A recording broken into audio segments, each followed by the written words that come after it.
Assalamualaikum warahmatullahi wabarakatuh. Balik lagi di mata kuliah Sustainable Business Model. Kali ini di pertemuan ke-12, tanggal 20 Desember tahun 2023.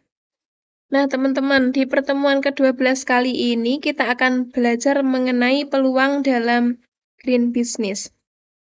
Jadi dalam green business itu ada peluang dan tantangan tersendiri yang harus dihadapi oleh para pengusaha. Untuk peluang dalam green business, di sini sebenarnya didasarkan pada, pengertian bahwasanya green business itu tidak hanya berorientasi pada keuntungan semata, melainkan juga keberlanjutan terhadap lingkungan.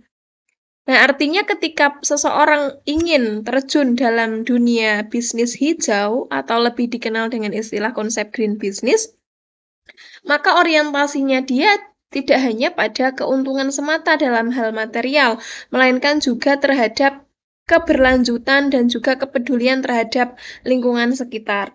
Nah, berikut adalah beberapa peluang yang bisa dimanfaatkan dalam konsep green business. Nah, saya akan merangkumnya dalam beberapa matriks di bawah ini. Kemudian nanti ada penjelasan masing-masing. Nah, sebelumnya teman-teman saya juga mengingatkan untuk teman-teman mahasiswa melakukan presensi di Siakat ya, teman-teman. Jangan lupa teman-teman untuk melakukan presensi di Siakat setelah bergabung dalam kuliah di live streaming ini gitu ya, teman-teman. Oke, balik lagi di sini ada peluang dalam green business.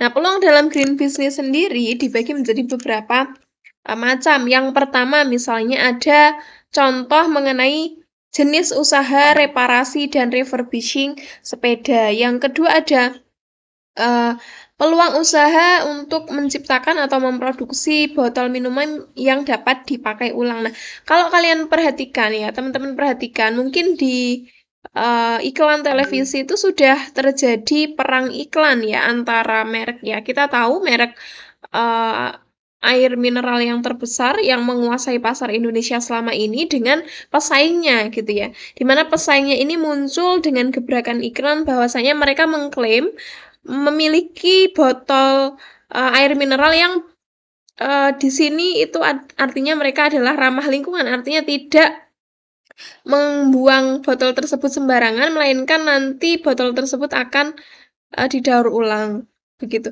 Sementara perusahaan air mineral yang sudah menguasai pasar Indonesia selama berpuluh-puluh tahun di sini, di mana sebelumnya sudah menggunakan botol yang dipakai terus-menerus, mereka juga mengklaim bahwasanya tidak menggunakan botol baru itu berarti juga mereka peduli terhadap lingkungan. Nah, di sini ada peluang bahwasanya ternyata untuk produksi botol minuman yang ramah lingkungan itu masih sangat dibutuhkan. Terlebih lagi tadi ada dua perang dingin ya, perang dagang antara sesama perusahaan mineral, air mineral. Kemudian di bidang jasa, teman-teman juga bisa dilihat di sini ada audit energi dan green consulting atau konsultasi hijau.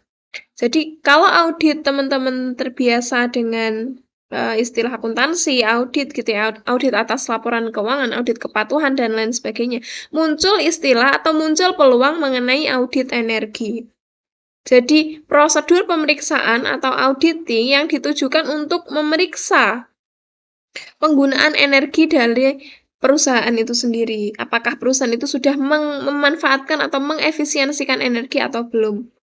Selanjutnya, peluang yang selanjutnya adalah masih di bidang jasa, teman-teman. Ada green finance atau ekonomi hijau atau keuangan hijau.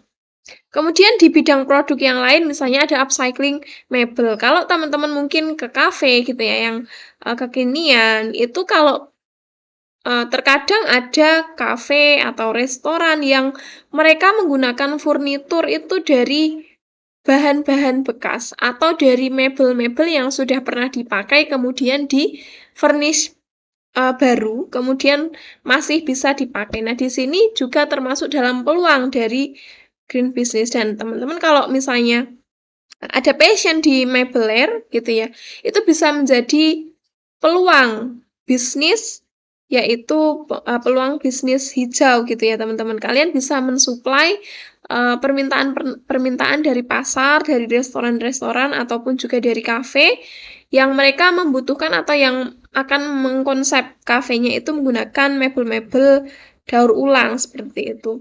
Kemudian ada peluang yang terakhir adalah misalnya di sini ada produk organik. Nah, di swalayan, di supermarket, gitu ya, di groceries, itu sudah banyak sekali produk-produk, terutama sayuran hijau, yang dilabeli ada tulisan produk organik. Dan tentunya, kalau kita lihat dari segi harga, produk organik itu pastinya lebih mahal. Artinya memiliki daya tawar tersendiri, dan memiliki market tersendiri, yaitu para masyarakat golongan ekonomi menengah ke atas karena mereka mulai sadar bahwasanya produk yang mengandung organik atau pupuk organik yang dirawat secara organik itu bisa dikatakan lebih sehat sehingga mereka sudah mulai beralih memilih untuk mengkonsumsi sayur-sayur organik. Nah, kemudian selanjutnya di sini masing-masing dari peluang tadi ada contohnya ya. Yang pertama di sini ada reparasi dan refurbishing sepeda. Nah, di sini ada contohnya misalnya ini ada gambar sepeda. Nah, teman-teman sepeda antik atau sepeda yang zaman dahulu yang sudah tidak ada keluaran lagi itu bisa menjadi nilai lebih, nilai tambah, dan ini juga bisa menjadi peluang bagi bisnis hijau. Karena tidak perlu memproduksi baru dan ini hanya mereparasi saja atau memperbaiki produk-produk zaman dahulu yang sudah ada. Kemudian tadi ada botol minum yang dapat dipakai ulang. Nah, di sini kalau berdasarkan aturan dari BPOM ada beberapa kategori plastik yang bisa dipakai berulang kali dengan simbol recycle ya. Ada gambar segitiga. Kalau teman-teman perhatikan iklan di air mineral itu, mereka mengklaim bahwa botolnya bisa dipakai berulang kali. Kemudian ada jasa konsultasi.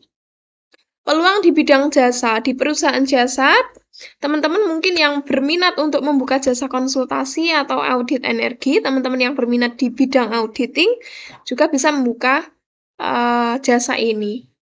Selanjutnya ada green finance. Nah, green finance itu konsepnya adalah bahwa tidak hanya mencari keuntungan semata, balik lagi bahwa harus memutar seperti ini ya, harus ada siklus tentang keberlanjutan dari mana uang itu berasal, kemudian dimanfaatkan untuk apa, dan juga bagaimana konteksnya dengan lingkungan.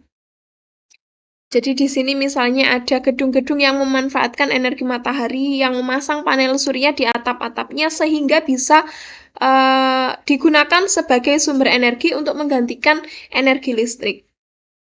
Kemudian selanjutnya tadi ada upcycling mebel. Nah, teman-teman perhatikan ini hanya salah satu contoh saja, salah satu gambar mengenai ada jenis mebel produk kursi di sini yang dibuat dari sisa-sisa kayu daur ulang.